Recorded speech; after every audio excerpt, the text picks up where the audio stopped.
Nous disons merci à Mamadou Makisso qui était de l'autre côté. Dans les autres Kijé, il a pu vous montrer tout ce que vous avez pu voir dans les conditions de direct.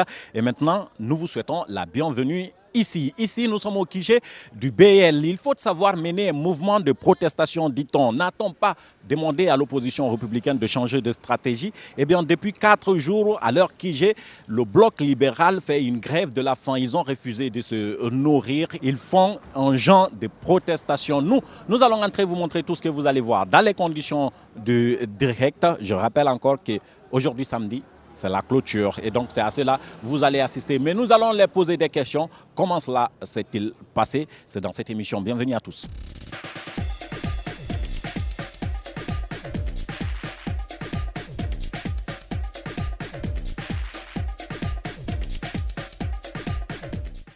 Oui, depuis le mercredi, comme vous le savez, depuis 6 heures, moi pratiquement le mercredi jusqu'à aujourd'hui, nous ne vivons que d'eau. D'accord. Et pourquoi avez-vous décidé de participer à cette grève de la faim? Est-ce une obligation pour vous? Bon, pas une obligation, c'est une question de conviction. D'abord, vous savez, pour nous, les responsables des partis politiques, en tant qu'acteurs politiques, il faut être un exemple. Aujourd'hui, la situation se passe de tout commentaire. Nous sommes dans un pays où les violations de droits ont atteint un niveau où les leaders politiques et les acteurs politiques, tous bords confondus, doivent aussi se poser la question où nous sommes en train d'aller. Parce qu'à cette allure, certains pensent qu'ils ont les moyens d'emprunter les avions en cas de problème pour échapper en laissant la couche pauvre dans la situation comme ça s'est passé dans beaucoup de pays. Mais il faut avoir la chance parce que quand il y a les troubles, même les avions, des fois ça ne bouge pas. On ne parle pas des bateaux. Il est fort probable que ce qu'on pense arriver au bas peuple, que ça arrive à ces leaders, à ces gouvernants eux-mêmes. Donc je pense que quand le mal est en train d'arriver, ce n'est dans l'intérêt de personne. Chaque citoyen conscient et responsable doit aussi réfléchir sur la situation de son pays et non seulement faire des critiques, mais faire des propositions concrètes pouvant aller dans le sens de sortie de crise. C'est pourquoi aujourd'hui nous nous sommes levés pour inscrire à l'ordre du jour 2 choses. La première des choses, c'est pour que nos enfants retournent en classe. Quoi? Dans ma vie, je n'ai jamais fait une telle grève. Et moi, je mange 2 ou 3 fois par jour. Mais pour la cause de mon pays, pour les enfants de mon pays, moi-même j'ai des enfants, je me dis que j'ai l'obligation en tant qu'acteur politique de m'engager dans le jeu, pas en tant que d'abord homme du bloc libéral, mais de m'engager dans le jeu pour que l'opinion nationale et internationale cherche la situation dans mon pays afin qu'il y ait amélioration. Est-ce que vous avez rencontré des difficultés au cours de ces jours de grève? Honnêtement, je peux vous dire que ce matin, j'ai eu encore un peu plus de force. Parce qu'il faut dire qu'en tant que musulmans, quand nous jeûnons les 30 jours, le 30e jour, souvent, nous nous retrouvons dans une joie. Quand même, on a fait 29 jours dans la souffrance. C'est ce qui fait aujourd'hui que j'ai une petite force encore qui me permet de m'adresser à vous et à tous les Guinéens de cette façon. Parce que l'énergie que j'ai en moi, c'est la dernière énergie, celle que j'utilise pour le service de la jeunesse guinéenne et pour la démilitarisation de l'axe. Comme le combat continue, on va t'encourager pour ce qui est des douleurs. On va te faire les premiers soins.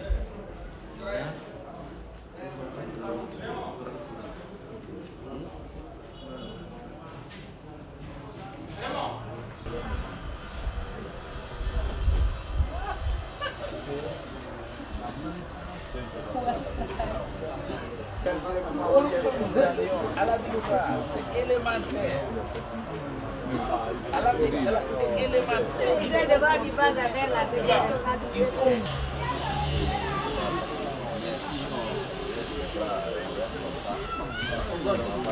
Nous sommes dans une sorte de chagrin de constater que le président, de surcroît professeur, à la tête de notre pays depuis 8 ans, est en train de banaliser la chose éducative aujourd'hui. Et cela menace clairement l'avenir de notre pays. C'est la première raison pour laquelle nous avons tenu à faire cette grève de la faim pour demander humblement à nos dirigeants de considérer l'éducation comme une des priorités. On a honte de voir des jeunes Guinéens quitter ici pour aller chercher des diplômes à Dakar, qui a été le pays qui a été indépendant 2 ans après nous.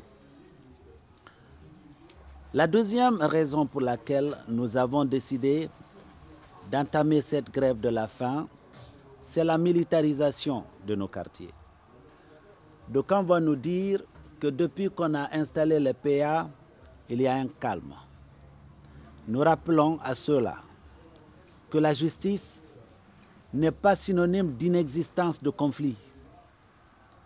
La justice est synonyme d'existence même de la justice. On n'a pas besoin de spéculer, on n'a pas besoin de sortir de la Sorbonne pour comprendre qu'en Guinée aujourd'hui, la justice manque. C'est anticonstitutionnel, c'est illégal, le déploiement des militaires dans nos quartiers. Le BL n'est pas contre le renforcement du dispositif sécuritaire composé de gendarmes et de policiers. Ceux-là, dans notre République, sont formés pour un maintien d'ordre. L'armée n'est pas formée pour un maintien d'ordre. La Constitution guinéenne, en son article 90 et 91, a prévu 3 situations dans lesquelles l'armée peut être déployée. Lorsque nous sommes en état d'urgence, lorsque nous sommes en état de siège ou lorsque nous sommes en situation de guerre, que Dieu nous en préserve. Aucune de ces situations n'est encore valable aujourd'hui dans notre pays. Pourquoi donc on a militarisé nos quartiers, en commençant par les quartiers qui sont favorables à l'opposition? Depuis quelques années, nous sommes en train de vivre le spectre de la modification constitutionnelle pour un 3e mandat. Et de plus en plus, il faut prendre cette menace très au sérieux. Alors, on militarise nos quartiers aujourd'hui, pourquoi? Et on a même la volonté d'aller au-delà de Conakry pour militariser, s'il faut, la Guinée. C'est à quel but on veut le faire? Est-ce que c'est parce qu'on est en guerre? Ou parce qu'une partie de la Guinée a demandé sécession? Non. C'est que ce qui n'est pas dit clairement, c'est qu'on veut militariser la Guinée avant de dire qu'on veut un 3e mandat pour le président Alpha Condé.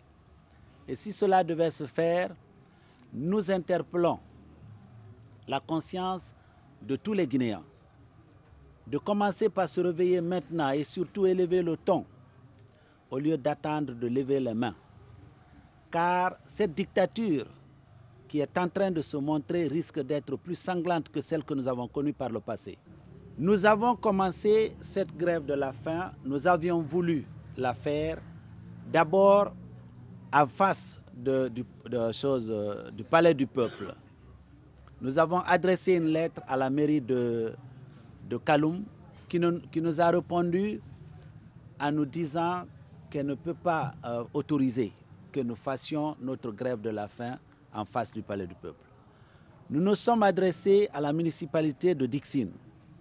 C'était depuis le 30 à 9 h que la lettre a été déposée à cette municipalité.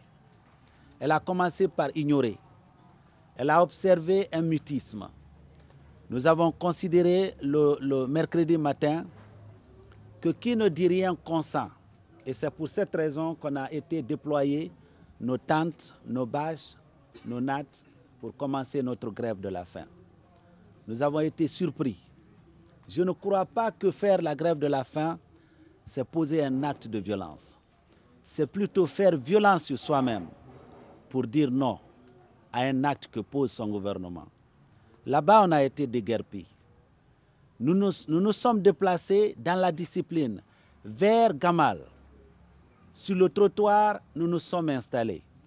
C'est à 18 h que la mairie de Dixine est venue nous administrer par un policier en civil, n'est-ce pas, la lettre nous déniant le droit de rester là-bas pour les 4 jours.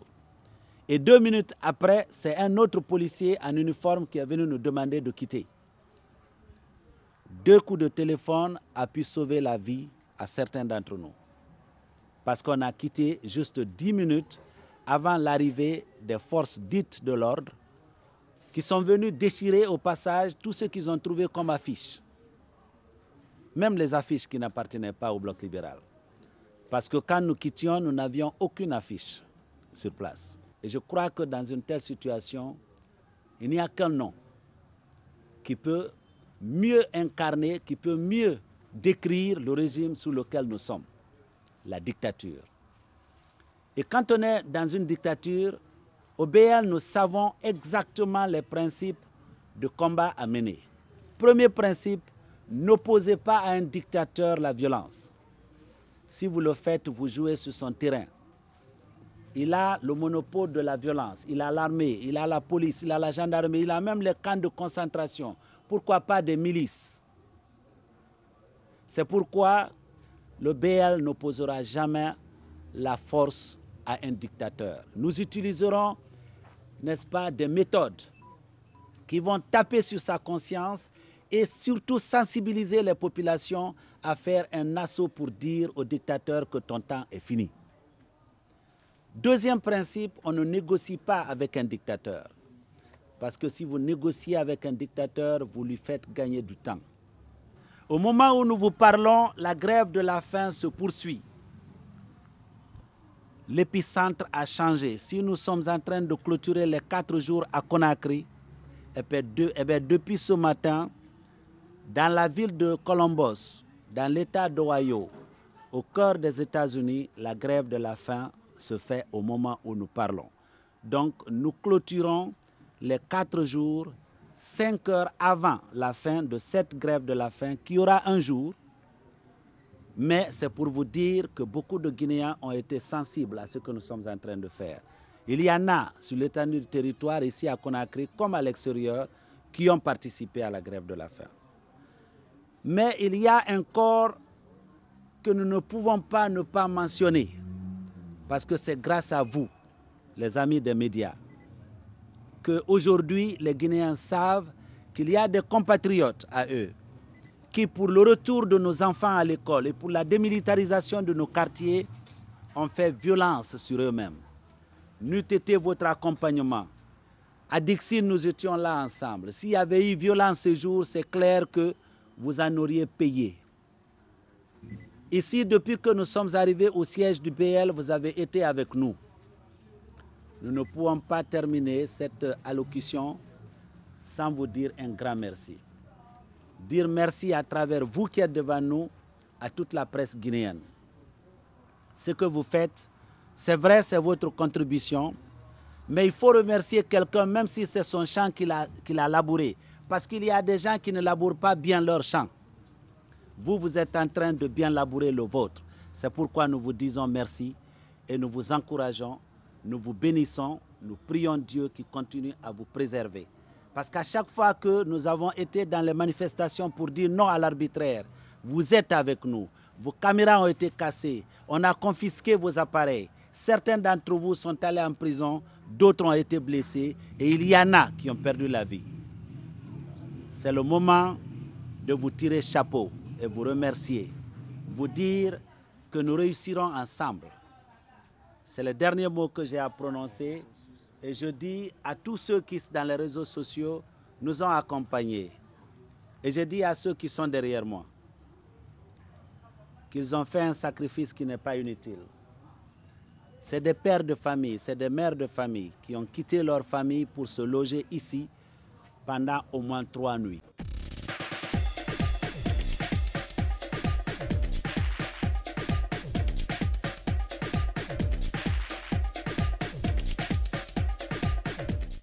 Politiquement correct, interview politique avec Madame Halimatou Baldé. Halimatou Bari, bonsoir. Bonsoir. Vous avez participé à 4 jours de grève de la faim. Pendant 4 jours, vous avez mangé quoi? De l'eau seulement. On a bu de l'eau. Ah, que de l'eau. C'est pourquoi vous avez 2 verres de... Pas du tout. D'accord. Alors dites-nous, rapidement, qu'est-ce qui a été plus difficile à soutenir dans ce mouvement de grève? Pour moi, d'abord, se priver de la nourriture, c'est quelque chose qui n'est pas aisé, comme vous le savez. Oui. Donc, se priver de la nourriture, ce n'est pas facile. Mais comme la cause en valait la peine, on a accepté de supporter le coup. Tout le monde n'a pas voulu participer à cette grève. Pourquoi vous? Bon, j'ai estimé que c'était des objectifs qui étaient nobles. Il faut se battre pour l'éducation et il faut se battre pour la démilitarisation de nos quartiers. Donc, vu la noblesse de la cause, il fallait effectivement qu'on s'engage. Et nous-mêmes, responsables qui sommes là, il fallait aussi qu'on donne l'exemple. Nous sommes devant, il faut donner l'exemple aux autres. Ça va mieux maintenant? Oui, ça va très Vous bien. êtes contente, vous êtes fière de vous? Je suis très contente et fière de moi parce qu'au début, je pensais que je n'allais pas pouvoir le faire. Mais c'est pour moi une fierté de participer à cette grève de la faim. Et si c'était à le refaire, j'allais le refaire. Même au risque de mourir, je mourirai pour défendre le peuple de Guinée, pour que les jeunes aillent à l'école et pour que les militaires reviennent dans les casernes et qu'ils quittent les quartiers. Vous pensez que ça va aboutir? Cette violence que vous vous êtes fait sur vous-même, vous pensez que vous serez entendu? Oui, l'objectif, c'est de se faire entendre, c'est de faire fléchir les autorités pour que les enfants aillent à l'école et pour la démilitarisation de la ville de Conakry. Vous savez, c'est une forme de lutte dont les Guinéens n'en ont pas la culture, mais nous sommes en train de changer petit à petit les voies et moyens pour faire la pression sur le gouvernement. Et je pense que si nos autorités sont conscients de l'enjeu et des difficultés dans lesquelles nos populations vivent, je pense qu'ils comprendraient notre démarche. Est-ce qu'il y a des personnes qui ont abandonné parmi vous? Non, personne n'a été abandonné. Et seulement certains n'ont pas pu tenir. Les médecins ont venu leur dire réellement de se limiter là pour ne pas qu'il arrive à avoir un problème. Il y a eu combien de personnes qui ont abandonné? Voilà, les personnes ayant abandonné en termes de quoi? Qui n'ont pas pu tenir la grève, qui ont commencé mais qui n'ont pas pu tenir. Non, tout le monde, tous les militants et sympathisants vraiment étaient motivés là, même l'intérieur du pays, même en dehors du pays. Même aujourd'hui, même il y en a, alors en Colomboche, comme l'a dit le président, nous sommes en contact permanent, ils sont observés aujourd'hui. Alors, toute la journée d'aujourd'hui, vraiment, leur grève de faim pour nous soutenir, pour nous dire qu'ils compatissent effectivement alors ce que nous vivons ici. Elle a réussi, votre grève de la faim? La grève, on peut dire qu'elle est réussie. Mais la cause pour laquelle on l'a fait, on attend de voir la réaction du gouvernement. Vous pensez que le gouvernement va réagir? Vous pensez que le gouvernement a été sensible à ce que vous avez fait? Sensible à ce qu'on a fait, on ne peut pas le dire parce qu'on ne les a pas vus. Jusqu'à présent, on n'a pas vu un mot qu'ils ont dit. On ne les a pas vus venir nous voir. Mais on sait quand même qu'ils sont dérangés. Même s'ils font un semblant, on sait qu'ils sont dérangés. Ils ont commencé déjà à nous déguerpir depuis Dixine. Oui. On est venu devant Gambal, ils ont déguerpir. Cela prouve à suffisance qu'ils sont dérangés. S'ils sont sensibles ou pas, nous, ça ne regarde pas. Et on va essayer de continuer le combat avec d'autres méthodes encore. À la tâche, nous avons vu, n'est-ce pas, devant la situation, prononcer des discours poignants qui dénoncent la mauvaise gouvernance dans notre pays. Et si aujourd'hui, vous avez décidé d'observer une grève de faim, ça ne nous étonnera pas. Ça ne nous surprendra pas. Nous savons que vous êtes un président d'un parti qui est engagé à défendre la population guinéenne.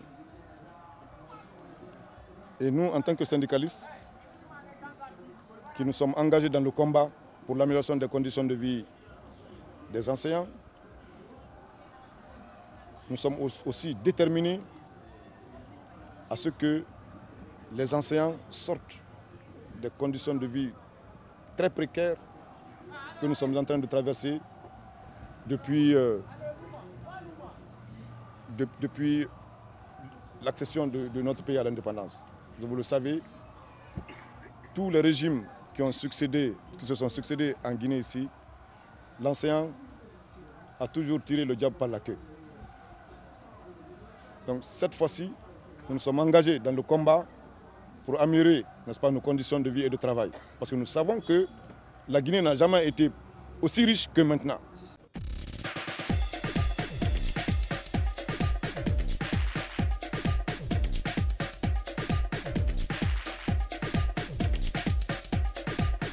Monsieur Souma, bonsoir. Bonsoir. Alors on a un problème. Nous sommes au QG d'un parti politique et vous êtes venu, on vous a retrouvé. Pourquoi?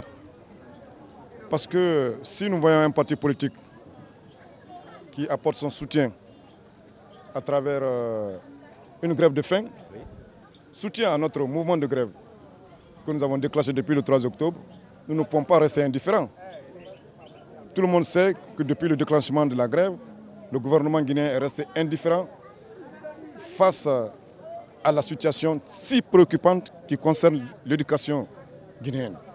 Donc si ce gouvernement, avec cette indifférence notoire, jusqu'à présent n'est pas parvenu à nous convier à des négociations pour une sortie de crise et qu'un parti politique, n'est-ce pas, apporte son soutien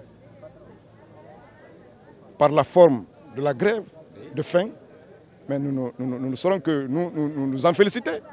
Nous ne pouvons pas rester indifférents. Il faut que nous venions apporter notre soutien. D'accord. On a une autre hypothèse. Vous allez vérifier si c'est vrai. Oui. Votre mouvement est en perte de vitesse, entre guillemets, vous perdez de la force. Et vous voyez des hommes politiques qui, bien sûr, ont des personnes derrière eux, qui accompagnent en tout cas la cause. Vous avez besoin d'eux pour vous renforcer. Est-ce que c'est vrai? Cette perte de vitesse-là, c'est vous qui le dites. Vous pouvez vérifier. De Conakry à Yomou, au niveau de toutes les écoles publiques et même les écoles privées, s'il y a cours proprement dit, il n'y en a pas. C'est ce que j'ai dit l'autre fois sur les antennes de votre même radio, à travers son émission Grande Gueule. J'ai demandé, vous êtes des journalistes, vous devez être impartial. Un journaliste, n'est-ce pas, doit traiter l'information de façon impartiale. Mais nous avons constaté que aujourd'hui, certains médias se permettent de nous montrer qu'une à deux classes, où les élèves sont là, assis, en train de, n'est-ce pas, de recevoir des cours. Quelle sorte de cours? Vous ne cherchez pas à vérifier. Et vous ne sortez jamais, n'est-ce pas, les classes où il n'y a pas d'élèves, les écoles où il n'y a pas d'élèves. Et on se permet de dire, de raconter, n'est-ce pas, à travers ces images tronquées-là, qu'il y a reprise, qu'il y a cours par-ci, par-là. Mais descendez sur le terrain, vérifiez exactement, passez l'information qui est vraie à la population.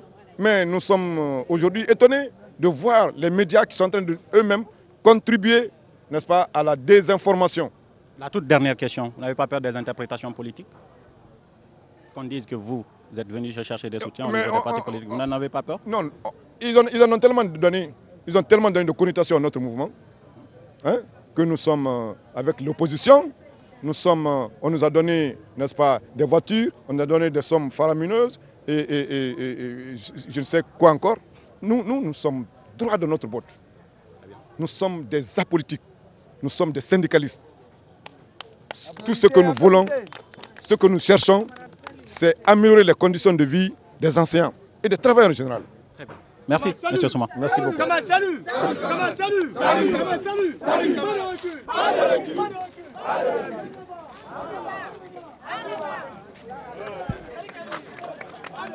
Toujours l'émission Politiquement Correcte, c'est le moment de l'interview politique depuis peu. Vous suivez, on en a eu plusieurs, ceux qui ont participé à cette grève de la faim, des militants, des sympathisants. En tout cas, vous étiez une vingtaine. Docteur, un large sourire sur votre figure. C'est la joie, c'est quoi au juste? Bon, vous savez, c'est un devoir pas complètement accompli parce que tant qu'on ne verra pas tous nos enfants à l'école, nous ne serons pas à l'aise. Tant qu'on ne verra pas nos militaires dans les casernes et la sécurité renforcée par les policiers et les gendarmes, nous ne serons pas contents. Mais c'est une étape qui s'est bien terminée, il faut l'avouer. Parce que nous avons commencé dans la désolation. On était assis par terre à Dixine quand on est venu nous agresser, nous enlever de là, comme si nous étions des malfrats. Mais les Guinéens ont compris le message. C'est pourquoi beaucoup qui ne connaissaient pas le siège du BL pour la première fois y ont mis pied. Donc ça, c'est quand même un motif de satisfaction. Si vous voyez un sourire, c'est un peu la justification. Alors, 4 jours a duré votre grève de la faim. Dites-nous, j'ai posé cette question à vos co-militants du BL. Et du début jusqu'à la fin, qu'est-ce qui a été plus difficile à supporter pour vous? C'est le fait d'être déguerpi de l'endroit initial, c'est la faim que vous avez dû supporter, c'est les réactions sur les réseaux sociaux qui sont contraires à ce que vous aurez imaginé, c'est le manque de sensibilité du gouvernement. Je peux en citer plusieurs. Qu'est-ce qui a été difficile pour vous à supporter? Non, la faim, nous étions psychologiquement préparés. Parce que quand on fait une grève de la faim, on soumet l'organisme à utiliser les réserves, les dernières, pour pouvoir continuer à exister. Donc, ce n'est pas ce dont nous avons le plus souffert. Il y a eu des réactions, certes, dont certaines n'allaient pas dans la direction que nous souhaitions. Mais nous sommes des personnes publiques. Nos actions ne peuvent pas être acclamées par tout le monde. C'est tout à fait normal. Nous comprenons la critique quand elle est objective. Ce qui nous a le plus fait mal, c'est le côté dictatorial de notre gouvernance d'aujourd'hui. On ne peut pas agresser quelqu'un qui décide de se faire violence. Nous étions assis quand on nous a fait violence. Je ne crois pas que cela méritait de se passer dans une démocratie, dans un état de droit. Alors, il y a un fait qui nous fait dire que nous sommes dans une dictature. Parce que, contrairement à ce qu'on a dit par le passé, c'est la marche qui est violente, c'est le dictateur qui est violent. Très bien. Il y a eu un fait qu'on peut qualifier d'inédit ou plutôt insolite. À Dixine, on vous a refusé d'y siéger, alors que Dixine est quand même dirigé par un maire qui est issu d'un parti de l'opposition républicaine. Le BL est membre de l'opposition républicaine. On peut facilement déduire que c'est un des vôtres qui a refusé que vous exerciez votre droit à la grève à Dixine. Ça vous écoeure? Non, ce n'est pas parce que le maire de Dixine est de l'opposition que son acte nous écoeure. Nous nous sommes battus pour qu'il y ait des élections locales. Les dernières en Guinée remontaient à l'an 2005. C'est seulement en l'an 2018 que nous venons d'avoir ces élections. Pour avoir ces élections, nous avons marché. Il y a eu beaucoup de nos compatriotes, certains arrachés à notre affection à la fleur de l'âge. D'avoir les élus nous refuser l'exercice d'un droit le plus élémentaire, qu'il soit de la mouvance ou de l'opposition, il faut reconnaître que c'est la Guinée qui recule. Non, de la mouvance, on peut comprendre. On peut mettre l'aspect politique devant. De l'opposition, c'est un plus, docteur. On n'a pas la carte blanche de violer la Constitution et les lois.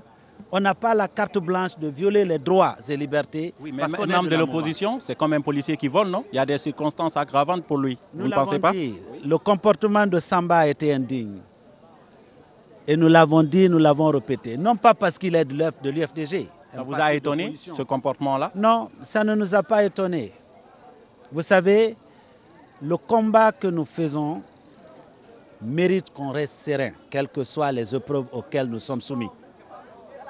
Nous prenons acte de tous les actes qui sont posés devant nous, mais nous continuerons ce combat jusqu'à libérer ce peuple. Vous pensez que même du côté de l'opposition, on a voulu que vous n'effaciez pas cette grève de la faim? Parce que ça dérange? On a vu défiler ici presque tous nos collègues de l'opposition.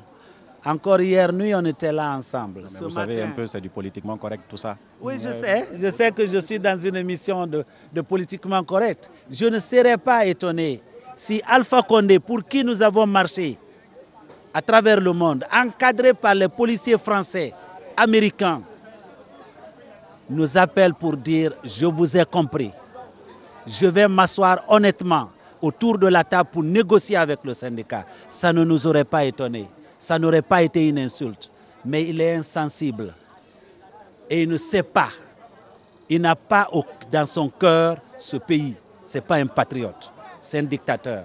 Et on sait ce qu'on fait avec les dictateurs, on leur montre le chemin. C'est la fin de cette interview. Docteur, merci de nous l'avoir accordé. Merci beaucoup.